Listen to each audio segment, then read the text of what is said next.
aborted twins, you feel me, to better yourself because the dude want to leave you. But You just had an abortion? Twins? twins. Yeah, double homicide. Bitch. I'm not laughing. I'm not laughing.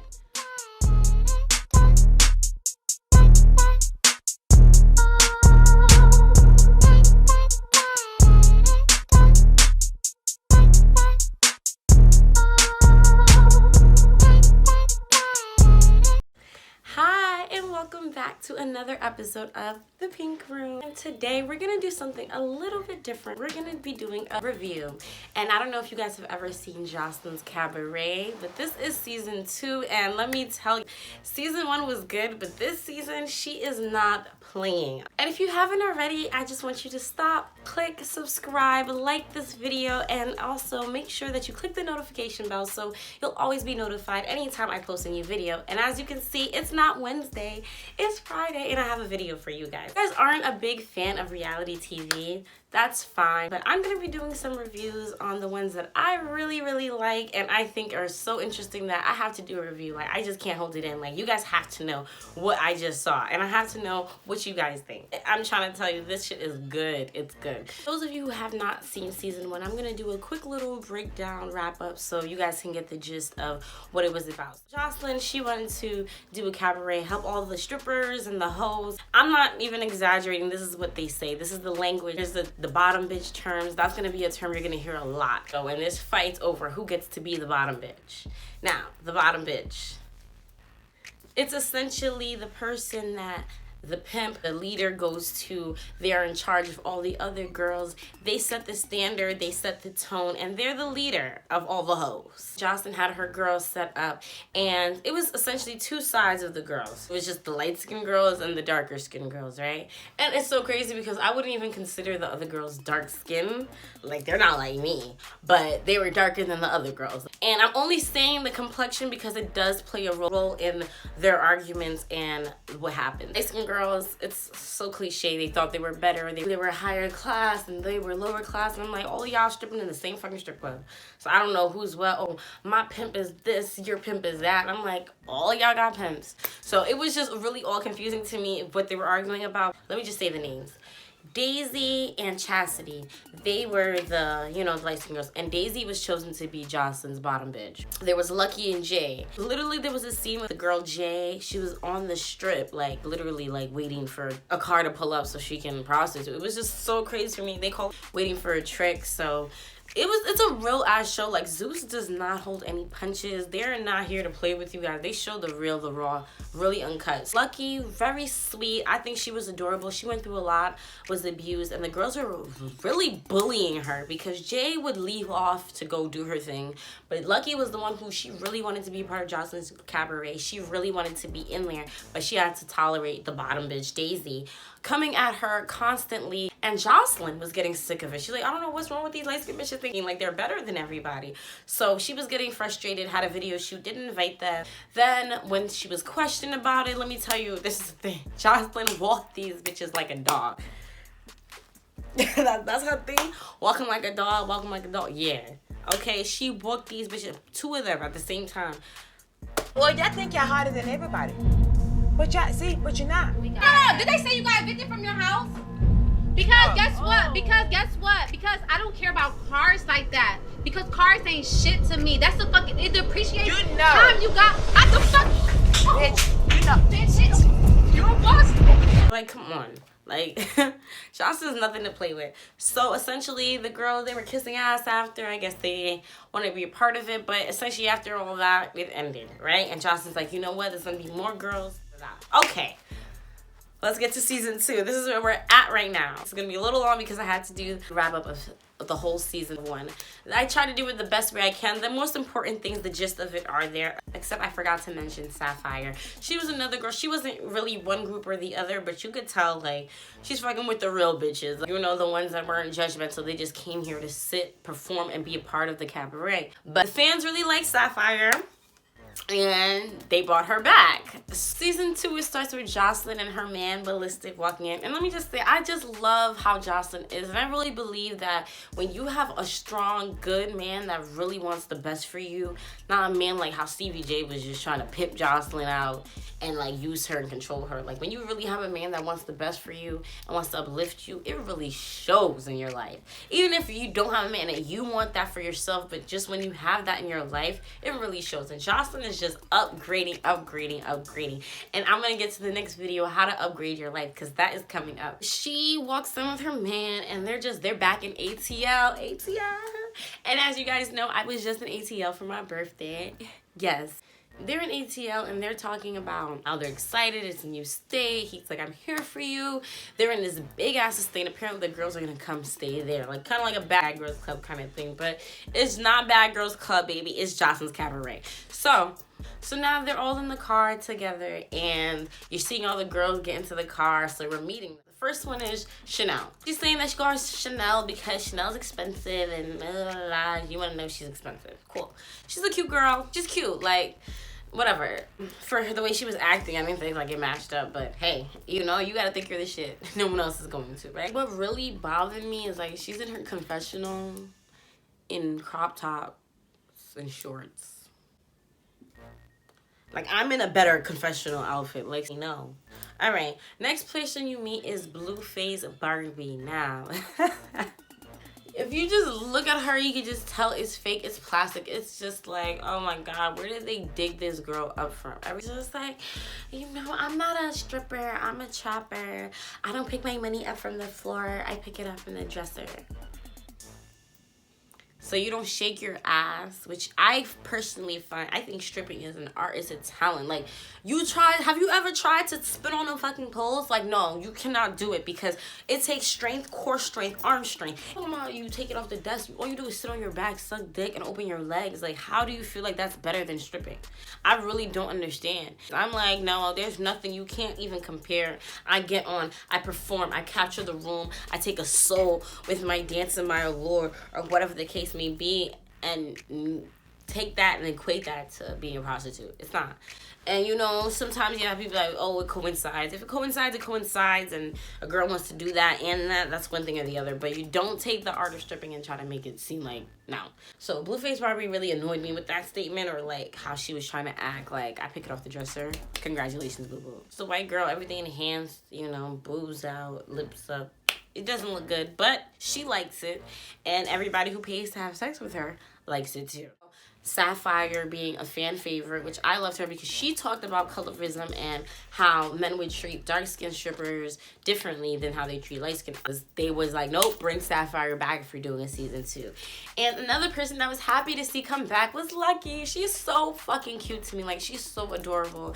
And I was just really annoyed how I saw the girls doing her. So I'm really happy to see her come back. You know, see what she got going. Big Lex is the next one. And like, her energy real aggressive. Big Lex. Like, that's how she come off. So, and she says, you know, #1 hated in my city, and she just let people know like bitches don't like her, and it's like, okay, that's what you want to lead with, I guess. Let's see if I like you. You know, cute girl, you know, nothing capturing about her image, but nothing bad. So next one is a Boss Tech, and she has like, honestly has a real grown woman, like sexy together vibe about her. I honestly liked her after like she introduced herself. She has been in a lot of videos. You know, you've probably seen her in different types of stuff, and so just the way her demeanor and how she talks, I really like Boss Tech. Next one, guys, bear with me, Aqua. Keep that in mind. Take a little check-in of Aqua. Take a check of Big Lex and also Blueface too. Well, Aqua, poor thing. I actually feel very, very, very, very bad for Aqua because I feel like, damn, she's so lost. She goes and she's just like, oh, I'm a traveling dancer. I'm just like, okay, cool. She's like, I've been living in my car for 2 years. Damn. And it's like, shit, like, I'm so glad she's on this show. Like, you know, get some clout, get some money in her pocket, get some something. And then she's just like, okay, I also have a sugar daddy. We've been on, I'm like, wait, Stop. How you gotta, sis, stop right now. Stop right there. How do you have a sugar daddy? You live in your car, like, I have not even really been like a real big time sugar baby, but it's like, you gotta, even on the little play around, like, no, I would never even have the audacity to call somebody my sugar daddy, and I do not have a place to live. You don't have shit. He's not a sugar anything. It's some nigga that throw you money here and there. Like, stop. That is not what that is. Sugar daddy's supposed to take care of you, okay? You need something? Okay. No. What is this? So, and then I'm thinking it. Jocelyn's like, bitch, how you have a sugar daddy and you homeless? So, I didn't say it as aggressively as Jocelyn, but essentially that's the same fucking point. Like, there is no way. So, that was like yeah, I don't know what's going on that end, but... So the girls are pulling up, getting out the car, and the security guard is like, all right, Jocelyn's about to come out. And they're like, damn, we in the woods. And it's just, you just can see, it's a lot of personalities, a lot of different energies, and a lot of people got a lot to say. It's a lot of bitches in the house. There's some whores in this house. That's what the vibe like. Oh, Jocelyn comes out, and she looks around. She's like, well, I was expecting you guys to look a little better, but I'll let y'all pass. Jocelyn is such a bitch. Let me tell you something. Also, like, I love Jocelyn. And the way she talks to these bitches, I cannot take. Like, I love it for my entertainment. I could not be in the house. You could not talk to me that way. So sorry. I don't care who the fuck you are. No. Because Jocelyn calls them $2 assholes. She talks to them crazy. Girls go in the house, and Jocelyn's giving her speech. She's like, you know what? It's 10 of you guys here, but there's only going to be 4 to perform with me in the cabaret when we go to Las Vegas. And so we all find out that this is actually a competition. So it's like, okay, cool. So let's see, like, who's going to win. And then also the main winner is going to win $10,000. So it's like, all right, so it's a cash prize, and there's like a performance thing too. So it's super lit. She's talking about how this can definitely change your life, uplift your life, make it better. And some girls in the back crying. The girl that was in the back crying was Aqua. She's like, come to the front. And I was like, you know what? I know exactly what, because I just experienced it. When you don't want to do, want to leave you. You have 4 months, and you had to have an abortion for twins when you're 4 months pregnant. So everybody's like, damn. Like, well, you just had an abortion? And she's like, yeah, for twins. This girl. I'm not laughing. This girl goes, damn, double homicide. Aborting twins, you feel me, to better yourself because I do want to leave you. But You just had an abortion? Twins? twins. Yeah, double homicide. Bitch. And she's like, sorry. Not the sorry. How you sorrying? Why are you sorry after you said some fucked up shit? That's some shit like you just hold. Like, you don't ever let that shit out.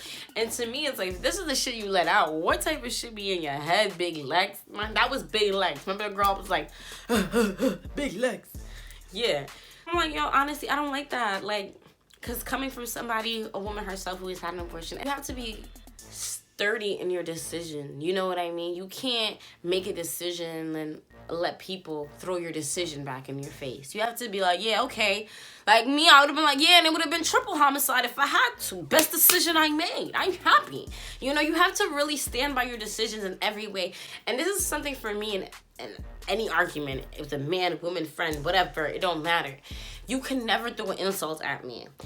Whether it's true or not, I'll take it, I'll use it, and flip it a whole insult. You can always have an argument when you don't care, and because who are you arguing with? Because to me, it's like a stranger could never say anything to me to hurt me.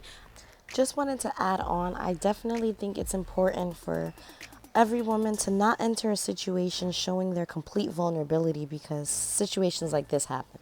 Any decision you make, baby girl, stand by it. And I'm super pro-choice. So you keep it. Be good to your child, be good to yourself, and be the best you can be. And if you don't keep it, be good to you, and make sure you're not in a situation where you're backing the same one, and you learn from that, and that you're able to take that freedom for making that decision and make your life better. You can't let people throw your decisions back in your face. They were your decisions, you know why you made them. But however, I think she made them because a man left her. That is not a reason you do that, because a man can leave you when your kid is 1, when your kid is 2, when your kid is 3. So it's like, if you were going to do it to keep a man or for a man, then you really shouldn't be doing it at all. Anyways, moving forward. Sorry, I went on a long ass tangent for that one. Another girl we meet is Yummy P. I love Yummy P. Like, Yummy P talks like this. And you are Yummy P because I'm just as sweet as you want. I don't know how to do it. The Yummy P voice, but it's so sultry. It's so soft. It's so sexy. Like, I want me some Yummy P. She look yummy. Her vibe is just very, it's very cabaret. Like, it's the olden days sexy. Like, oh, I dropped my scarf and she picks it up. But then you see the little bit of her skirt. Yeah, she gives me those vibes. Another girl we meet, oh my goodness, oh my goodness, oh my goodness. Ms. Natural. If this thing sounds familiar to you, I couldn't figure it out because I was watching her for so long. I'm with my roommate, like, yo, she look familiar, she look familiar. He's like, yo, she a porn star? I'm like, yeah, because she's like, she a porn star. Yeah. You probably see her videos. I'm not even going to get into it because, listen, I don't want YouTube trying to flag me. But yeah, she's I've seen a couple of her videos, okay? And this Natural, she's bad. She's a little hood bitch from Chicago. She talk like la la la. You gotta love it. I love her whole energy. Yummy P, her, and then the next one coming up, which I love, Lexi Blow. I love me some Lexi Blow. Just the energy, and mind you, it's really not, and they're all beautiful. Just going off really like the vibe of them. Like Lexi Blow, just real. I got that energy. She had kind of like the vibe of Boss Tech, like, you know, doing videos, working, booked, busy, like, you know, just adding this into the roster. Like, there's nothing wrong with like being desolate, like, you know, not having a place to live and this being your opportunity for your come on, you know what I mean, because you want to use it. I just feel like coming into a situation like that with that vulnerability or that card, it puts you at a disadvantage because now girls can use that against you or say, you know, damn, double homicide, got your head all fucked up. Like, you know, so we're wrapping up and the girls are sent to go to their rooms, find their rooms, stuff like that. This house is big as shit because like every girl got their own room or they share with like one other person. And it's a great big ass estate. And Lucky and Sapphire, the girls from season 1, they are together. And I'm happy to see it because, you know, they have a good bond. And I just like both of them, you know, like, and I feel like, oh, I know these bitches. They're my bitches. All the other hoes and you. They hear arguing. They go to the living room and it's Big Lex and Aqua. Poor Aqua. And they're arguing because obviously that comment of double homicide is not nice. And Aqua did not appreciate it. But I didn't like that, okay, you didn't appreciate it. And instead of, like, you're not really going hard for yourself, she said it to you, and then she's still bullying you. Like, what's up, what's up, what's up, what's up? You can tell Big Lex will eat all these bitches up. It's like, damn, like, she said it, now she's rocking out with it. Like, damn. How you let her do that? How you let her do that? Like, she really rocking out with it. So it's a whole big fight. Jocelyn come out with her cup noodle talking about, I was trying to take a shit. And here you guys go, arguing. Well, I want to eat I'm like, who takes a shit while eating cup noodles? Like, Jocelyn, I'm done with you. Like, get out of my face. Let's get out of my face. Now, Ms. Natural, she comes at her too because she's just like, yo, Lex, like, you can't be saying shit like that. I don't make no sense. You're offending women everywhere. All over the world. Anyone who had an abortion, like, that's just not something you say. You don't know their life, you don't know their place, so it's just like, shut up. So everybody else, you know, bitches was not taking kind to her statement. Jocelyn talks to everybody, sends everybody to the room like little ass girls. Like, they go to their room and Aqua steps out. Jocelyn calls her in, like, I heard you saying that you didn't want to live anymore. Like, why are you saying that? But Jocelyn goes, you want to kill yourself? Who does that? Jocelyn. What do you mean, who does that? Obviously, like, she was someone who's really fucked up, like, yeah. But she actually gives her a little pep talk, like, yo, you can get it together, do better. And mind you, Jocelyn was just like, everybody has to get dressed tonight, get in your best outfits. We're gonna do a meet and greet. Everybody's gonna get dressed. We're gonna eat, we're gonna drink, celebrate, toast to the cabaret. As everybody's getting ready, you know, they paint her up to 2 different rooms. So Blueface and Chanel, they're roommates, and Sapphire and Lucky are roommates, and they're both having this similar conversation. Blueface is like, you know, I used to be cool with Lucky, but I'm not cool no more. She's fake, bitch. She a choosy hoe. I don't know what. She's saying a lot of words, like, I guess whole words, whole insults. I don't really know, but I will learn for you guys and go through the dictionary. Okay, Lucky is having the same conversation with Sapphire, and they're just going through it, and they're trying to figure out, essentially, what the fuck, right? She was gonna be one of their hoes. Blueface and her pimp was just going to try to pimp Lucky, but they couldn't or they didn't. I really don't know. It's all confusing. That's the issue. I don't know. They don't know. It's Lucky's point of view was, I met you. I was trying to be cool with you, you know, make some money with you. But then there was a man involved, a pimp involved. And I've been through too many situations with pimps and men. So I don't want to go through that anymore. So when I was in a situation with her and she was trying to fuck me and then her naked, it felt weird. So I left. Honestly, Lucky's version sounds like it makes the most sense. And let me tell you, you know, it's about to end. So you already know it's going to end on some shit, right? So they go down, every girl talking about who they are, like how they feel walking down the steps and what they're wearing. You know, my girls who did the, like my top girls look the best. And my top girls, I would say, is Yummy P, Ms. Natural, Lexi Blow. I love Lucky. I love Lucky. She's been looking so amazing in her confessionals, too. I don't really like her dress too much that first night, but Lucky is cute. So she gonna look cute in anything. Everybody looked really nice. I can't even front. Everybody looked nice. Jocelyn comes down looking fucking amazing.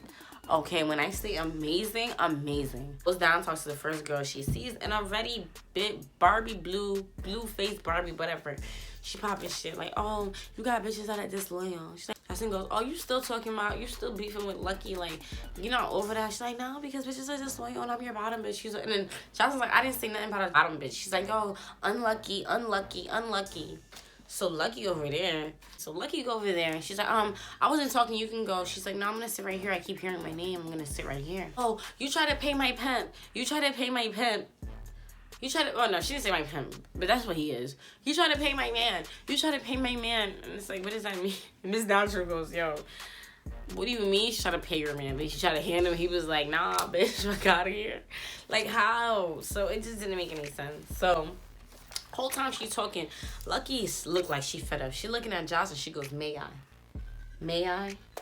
May I? And we're like, what? Like, a lot. And Jocelyn's like, I'm thinking she's asking, may I talk? She goes, may I? May I?